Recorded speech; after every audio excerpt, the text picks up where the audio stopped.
السلام عليكم ورحمة الله وبركاته. أهلا بيكم في قناتي، قناة مطبخ نسمة القاضي. أتمنى لو عجبكم الفيديو تدوسولي لايك وتشتركوا في القناة وتفعلوا الجرس عشان يوصلكم مني كل جديد.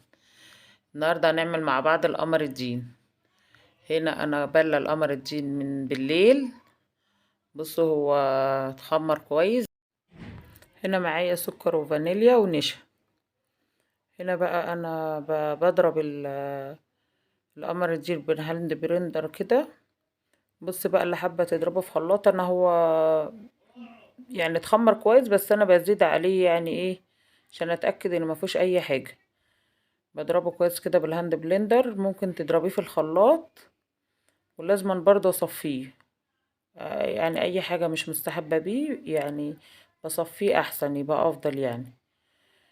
صفيته هنا اهو. وبقولك هنا بقى ما تزوديش ميه كتير، خليها كميه صغيره يبقى حلو. حطي كميه السكر على حسب رغبتك.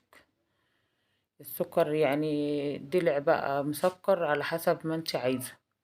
هنا بدوب السكر اهو على النار.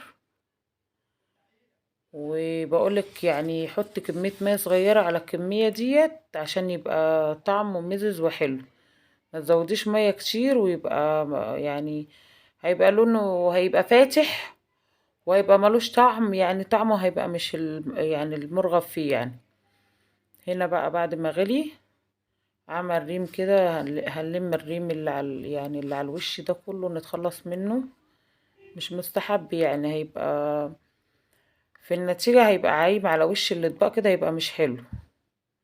هنا بنلم اهو. بصوا انا مخليه الفيديو على طبيعته عشان تشوفوا انا يعني واحدة واحدة فيه. بلم بقى الرغاوي اللي طلعت منه دي كلها. اي رغوة على وشه لميها، ما تتخلصي منها، ما تخليش اي حاجة. هنا بقى بعد ما غلي دوبت النشا. انا حطيت على الكمية دي 3 معالق كبار نشا. طلع مظبوط وحلو قوي. هنا بعد ما غلي اهو هنقلب بقى، ايد تقلب بالمضرب كده والايد التانية تنزل صرصوب بالنشا على القمر الدين عشان خاطر ما يكلكعش منك ولا يزقلط منك، تبقى ايد مستمرة في التقليب. وايد تنزل صرصوب بقى بالنشا بالمية عشان ايه ما يخرصش معاكي. بصوا ايد بتقلب وايد نازل صرصوب. انا عملته كده معاكم عشان خاطر تعرفي تتحكمي في كمية النشا اللي هتحطيها. ساعات برضو بحط النشا معاه على البارد وبرفعه بقى ومع التقليب المستمر على طول. انما انا كده الطريقة دي بالنسبة للبنات المبتدئة تعرف تتحكم في كمية النشا اللي تحطها. هنا انا حطيت النشا كله خلاص. انا ما يعني الطريقة مكتفية بيها بالثلاث معالق الكبار كده حلوين. وكانت يعني القوام بتاعه كان حلو، وهو اصلا بيبقى خفيف شوية ساعة الطبخ، ولما بيبرد هو بيمسك نفسه. هنا بعد ما غلي هو حطيت باكت الفانيليا. وهنقلب بقى تقليبة كده. بعد ما نحط باكت الفانيليا على طول هنقلب تقليبة، واول ما تشوفيه يغلي معاكي ويبقبق كده خلاص يبقى كده النشا والفانيليا كده. بصوا انا بوريكم قوامه كده، قوامه حلو قوي، مش تقيل ومش خفيف. عشان لما بيبقى تقيل زيادة عن اللازم بيجي يبرد في الاطباق بيبقى مش ولا طعمه حلو، وبيبقى شكله مش يعني مش حلو برضو، بيبقى ناشف كده في الاطباق وبيبقاش حلو. هنا احنا بنغرف مع بعض كده اهو. هنغرفه بقى، نغرف الكمية كلها. بص احنا بنغرف بالراحة مع بعض.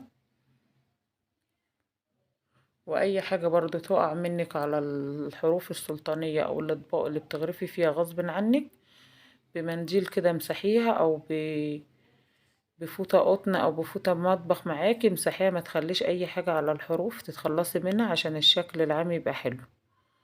هنا بص انا بوريكم اهو، بس انا كنت جبت المنديل ومسحت ما جاتش دي. بس تحطيش بقى المكسرات إلا لما يبرد بقى، يبرد معاكي كده يعني قيمة 10 دقايق كده، عشان ما تحطيش المكسرات يعني تعلم فيه. هو يبرد شوية وتحطي المكسرات بقى اللي انت حباها. جوز الهند، فول، زبيب، اي مكسرات انت حباها، فستق، لوز، اي مكسرات انت حباها. وانا سبت للي ما بيحبش المكسرات على القمر الدين. وهي ديت الكمية اللي طلعت من لفة القمر الدين، حلوة ومرضية ولونها جميل وطعمه كان روعة. ما تملمقيش زيادة ويطلع طعمه وحش ومش لونه مش مظبوط معاكي، وطعمه مش هيبقى مرضي ومش هيعجبك. الكمية لما تكون تعملي حبة كمية صغيرة والطعم راضي عنه، احسن ما تعملي كمية كبيرة ويبقى ملوش طعم معاكي.